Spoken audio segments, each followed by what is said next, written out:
Mr. Blair likes now to say that he has been surprised by the subsequent course of events.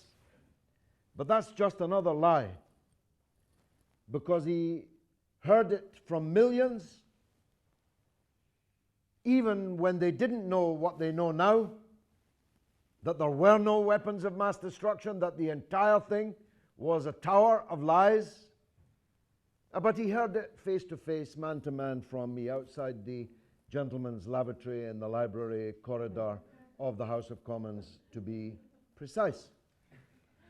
I told him that the fall of Baghdad would not be the beginning of the end, but just the end of the beginning.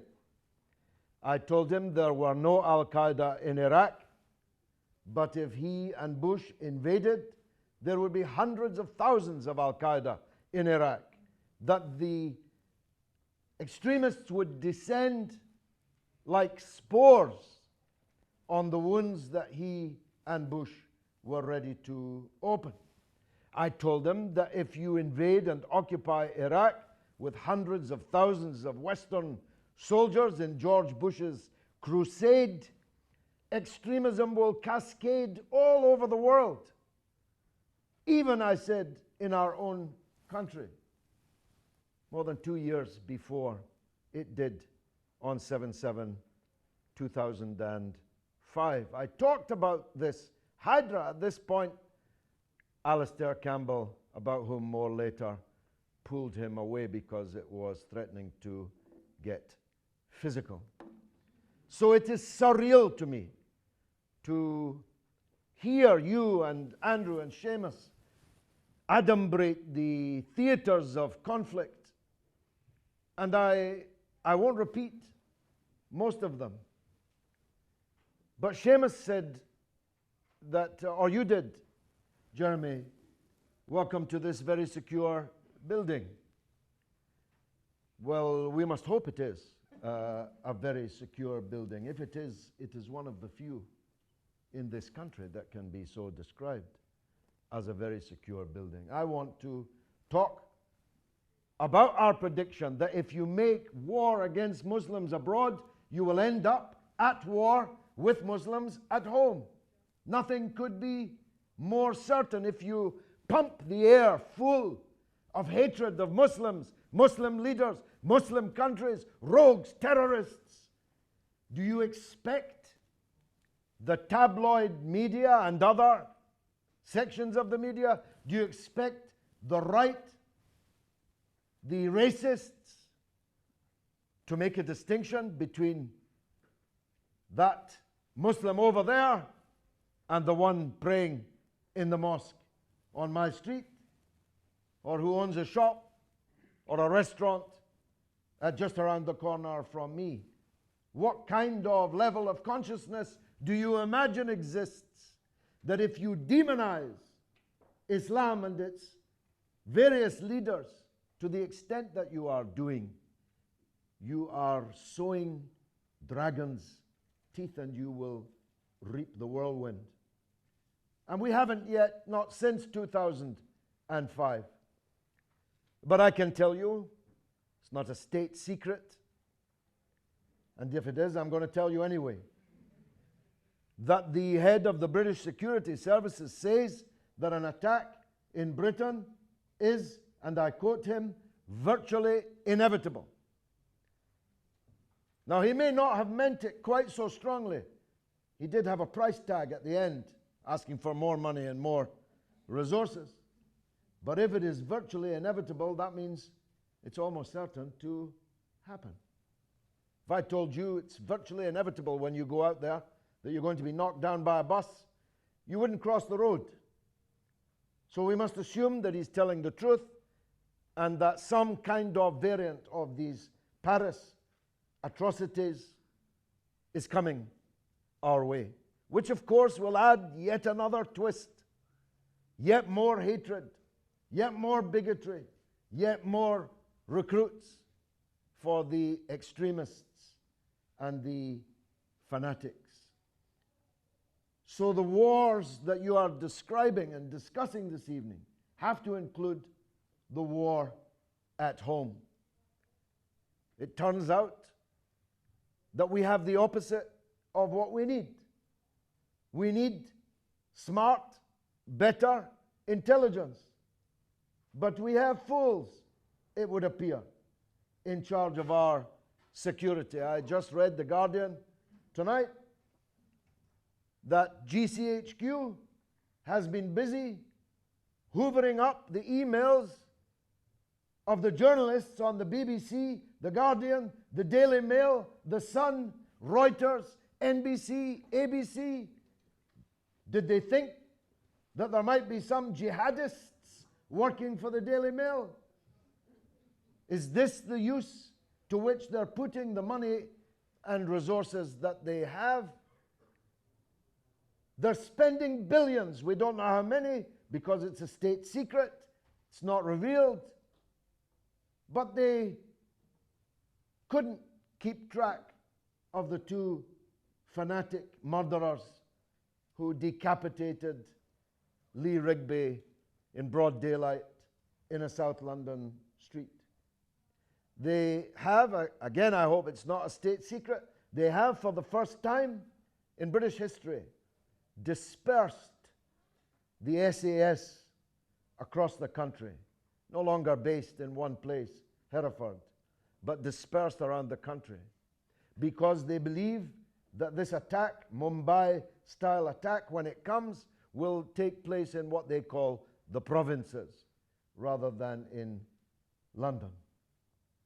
And they need to have SAS soldiers nearby for a quick reaction. So this is a pretty disastrous situation that we face. And it is all, of course I'm not exculpating the actual murderers who should be in prison for 99 years, the people who killed Rigby. But that doesn't mean we can avoid telling the truth, as I told William Hague in the lift in this very building. I told William Hague, these two people who killed that soldier in South London, if they'd gone to Syria instead, you would have paid their airfare. You would have bought them the knives. Our policy of supporting from the 1980s until now, this day, David Cameron's just announced, we are going to be training moderate Islamists in Syria and hoping they don't defect to Al-Qaeda or ISIS as soon as we have trained them, like all the weapons we gave, which were immediately stolen by ISIS and Al-Qaeda. Our policy of building these Frankenstein monsters around the world is proof that they never read the novel Frankenstein to the end.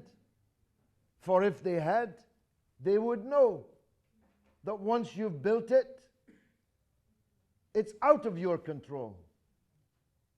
That's why it's called a monster. Once you've created it, it will do whatever it likes. And that's exactly what has been happening. It's what happened in France. It's what happened in Belgium.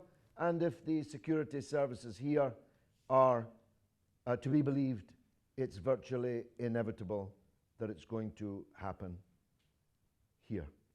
One last point before I go to the Grimond room, Jeremy. Somebody asked me today in an interview, what can we do to stop this radicalization? Should we ban WhatsApp? Should we stop these preachers of hate in tabloid speak? Should organizations like Hizb ut-Tahrir and others be proscribed? I told the interviewer, the only thing necessary to radicalize a Muslim in Britain today is the ability to watch the television. Last summer, everybody, including the 2 million Muslims, watched not just the slaughter of 2,160 Palestinians trapped in the Gaza Strip, 500 of them children, the majority of them women and children, with nowhere to run and nowhere to hide. Not only did they have to watch that happening, they had to watch our government supporting the murderers. They had to watch our government supporting those carrying out the slaughter, as did the French and Muslims everywhere. Crikey. What is remarkable is that there are so few fanatics, so few extremists. Not that there are so many. So Seamus is right. Andrew is right. What is to be done? The opposite of what we're doing. It's not rocket science. We should do nothing else and reverse that which we are doing on the principle that when you're in a hole, stop digging. We should stop supporting the murderers in Gaza and start supporting the victims of the murderers in Gaza. We should stop invading and occupying one Muslim country after another and subverting one Muslim country after another, backing the extremists in Syria, supporting the military junta in Egypt, and so on. We should stop it and let the people of those countries decide their own future. Stop propping up these rotten, corrupt dictators who rule the Muslim world, almost without exception, from one end to the other. Saudi Arabia, which was at the front of the march in Paris, by the way. The Saudi ambassador was marching for press freedom and freedom of speech in Paris, in the very week that they were lashing with a whip in public 50 times for the next 20 weeks.